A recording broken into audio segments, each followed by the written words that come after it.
भजन संहिता 40। मैं धीरज से यहोवा की बाट जोहता रहा, और उसने मेरी ओर झुककर मेरी दोहाई सुनी। उसने मुझे सत्यानाश के गड्ढे और दलदल की कीच में से उबारा, और मुझको चट्टान पर खड़ा करके मेरे पैरों को दृढ़ किया है। और उसने मुझे एक नया गीत सिखाया, जो हमारे परमेश्वर की स्तुति का है। बहुतेरे यह देखकर डरेंगे और यहोवा पर भरोसा रखेंगे। क्या ही धन्य है वह पुरुष जो यहोवा पर भरोसा करता है और अभिमानियों और मिथ्या की ओर मुड़ने वालों की ओर मुंह न फेरता हो। हे मेरे परमेश्वर यहोवा, तूने बहुत से काम किए हैं। जो आश्चर्य कर्म और कल्पनाएं तू हमारे लिए करता है, वह बहुत सी हैं। तेरे तुल्य कोई नहीं। मैं तो चाहता हूं कि खोलकर उनकी चर्चा करूं, परंतु उनकी गिनती नहीं हो सकती। मेलबलि और अन्नबलि से तू प्रसन्न नहीं होता, तूने मेरे कान खोदकर खोले हैं। होमबलि और पापबलि तूने नहीं चाहा।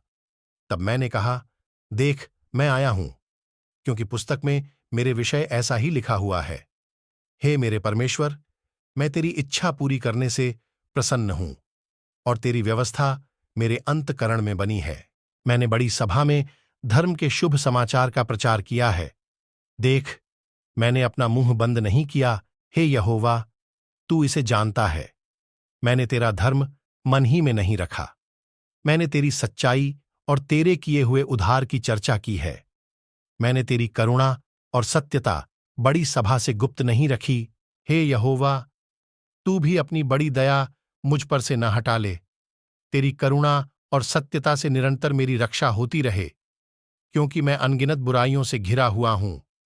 मेरे अधर्म के कामों ने मुझे आ पकड़ा, और मैं दृष्टि नहीं उठा सकता। वे गिनती में मेरे सिर के बालों से भी अधिक हैं, इसलिए मेरा हृदय टूट गया। हे यहोवा, कृपा करके मुझे छुड़ा ले। हे यहोवा, मेरी सहायता के लिए फुर्ती कर। जो मेरे प्राण की खोज में हैं, वे सब लज्जित हों, और उनके मुंह काले हों, और वे पीछे हटाए और निरादर किए जाएं। जो मेरी हानि से प्रसन्न होते हैं, जो मुझसे आहा आहा कहते हैं, वे अपनी लज्जा के मारे विस्मित हों। परंतु जितने तुझे ढूंढते हैं, वह सब तेरे कारण हर्षित और आनंदित हों। जो तेरा किया हुआ उद्धार चाहते हैं, वे निरंतर कहते रहें, यहोवा की बड़ाई हो। मैं तो दीन और दरिद्र हूं, तो अभी प्रभु मेरी चिंता करता है। तू मेरा सहायक और छुड़ाने वाला है। हे मेरे परमेश्वर, विलंब न कर। आमेन।